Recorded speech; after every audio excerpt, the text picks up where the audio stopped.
Hey friends, how you doing? Steph here, welcome to Stable Studio. Happy New Year! First video of 2025, pretty much, I think this is my first video of 2025, I can't remember, it's all been a bit of a blur this Christmas and New Year. Anyway, hope you all had a good break and a good holiday. So, I thought I'd talk today about another way of kind of hitting those money notes, rather than using, on the last video I used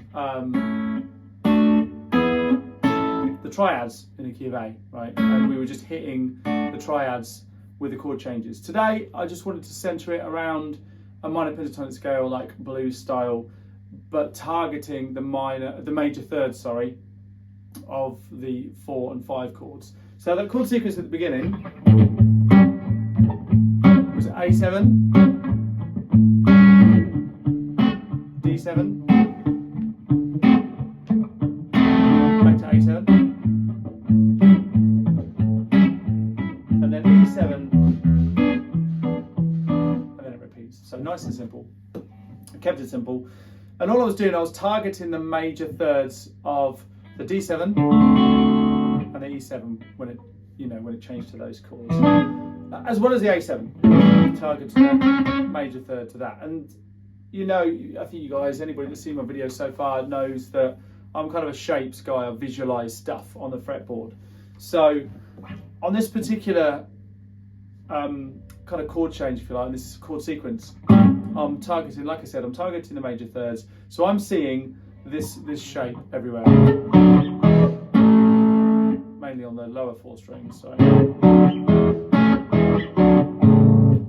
if you take, for instance, the top, the bottom strings, but the top of the G chord, right, this part, these 2 fingers, that's the shape I'm seeing, right? No regular G chord. That's your root note, that's a major third. So that shape is what I'm seeing in my head.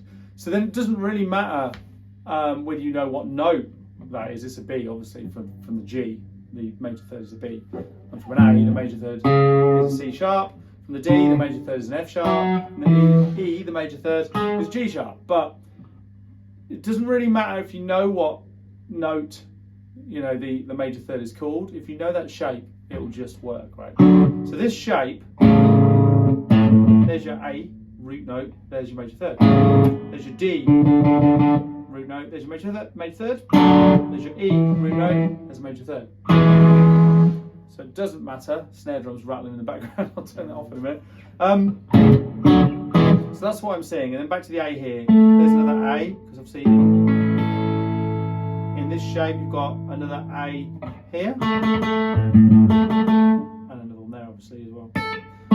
But you've got the same shape here. So there's your A, there's your major third. So that's what I'm seeing. The only time it changes is when you hit the 3rd and 2nd strings, the G and the B strings, and you do a major third. Because of the way that the guitar is tuned, you've then got this shape. So if that's your D, well, which it is, your major third is directly underneath it. And there's your E, major third directly underneath it. When you go back to the B and the E strings, so here's your A, it's the same shape again, the original shape. It's only on the B and G strings. You have to adjust the shape. So, just talking you through what I was doing at the beginning, I was using minor pentatonic scale. Okay, so A minor pentatonic. I'm kind of assuming that most of you know that shape already. If you don't, learn it. And all I was doing was when it was changing to the D, was targeting. I was visualising this in my head because this is my D and this is the major third. I was targeting that note. When it moved to the E, I was seeing this shape in my head. I was targeting that note, the major third. So, here's the D.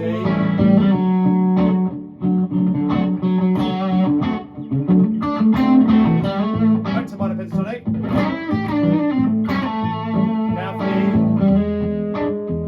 the third shape.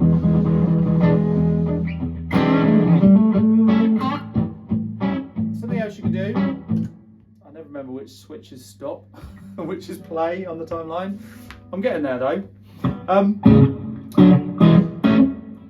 The other thing you can do is not just target the major third, but target the root as well. So what I'll do is target the higher octave of the root note. So the D's there,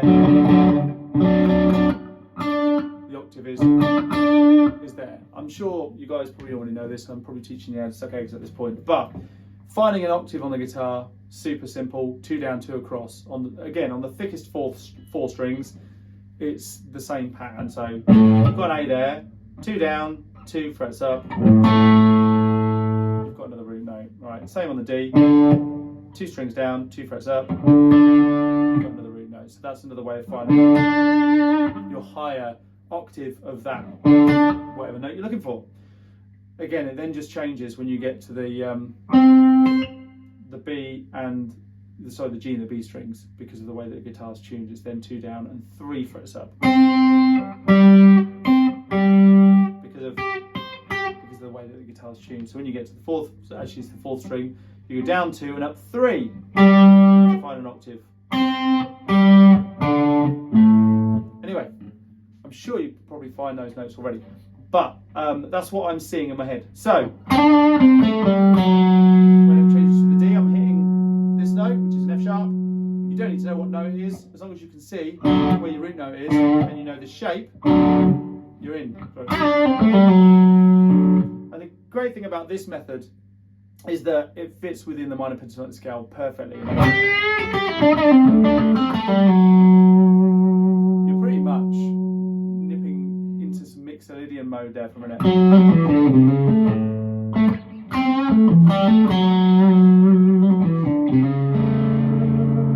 Okay, so and then the same with the E. You just got to find little ways then just to get into those notes. Chromatic movements work really, really nicely, and so on. So the higher version of that, or the higher octave version, if your D is there, the third is underneath it, like I was just saying, and then your E, and the third underneath that. So you can target those ones as well. I've got the right button. So there's the third to the D, because I'm seeing this shape now. Back to A.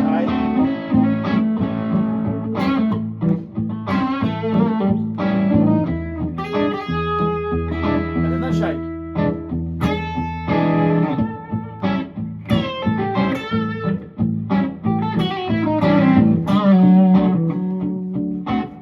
I'll fumble my way into that one. If I stay in this area, major third to the E. So that's a good way of keeping it all in one area and then targeting the major thirds of the chord changes. I think what some people do when they start trying to play the changes and play the money notes, as I'm calling them, is they'll take a minor pentatonic scale in A, and then when it changes to the D, they'll change the minor pentatonic scale in D, then back to A, and it just sounds so disjointed. And also, in the D minor pentatonic scale. It kind of works over the D, but the minor third just sounds odd. You end up having to change the minor third to a major third, so you get this kind of mixed Lydian sound. And it kind of just sounds like you're just jumping around the guitar over the chord change. It doesn't sound like it flows to me. So this is a nice little trick, little hack. Hate that word. Hitting the major thirds. So that's the shape you're looking for. Okay, this shape, wherever you want to be. A, E, D, A, and that will work in any key you like. If you're in, let's say you're in the key of F. And the reason I put it in F is because we then got open strings involved. You've got this. You've got to kind of visualise your first finger being here for the F. B flat. That's E. That's F. B flat. C. And all these parts come from the triads of those chords. That's where they're coming from, which is as per the last video we were talking about triads. So I'll put a link in the description. If you haven't seen the last video I did on Hit the Money Notes, part 1, I'll put the link in the description for that. But that's literally all I'm doing, is just visualizing those major thirds and then hitting them when they come up, right? So and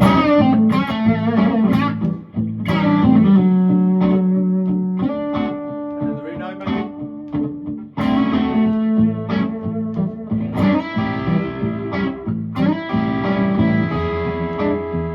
Major third to the E there. Back to the A. And then I've got another D here. So they're everywhere. If you know where your root notes are, I know there's D here and there's D here. So there's going to be one there, right? There's going to be a major third to a D here. And you can get around the whole guitar just doing that. But start with the minor pentatonic and then just add these little colours in when the chord changes come up and just see how you get on. If you're liking the content, I'd really appreciate if you could subscribe. I think like 90% of people watching these videos at the minute aren't subscribed. So if you could consider subscribing, if you do enjoy what I'm doing here, I'd appreciate it. It helps the channel out, and liking the video as well. And of course, if you've got any questions, I love chatting in the comments to everyone about the videos, or if you've got some suggestions. There's been some fantastic suggestions so far of other videos, this video included, in those suggestions. So I'm going to just keep creating stuff that helps you out. So anyway, have a great week, and again, Happy New Year, and thanks for watching. See you soon.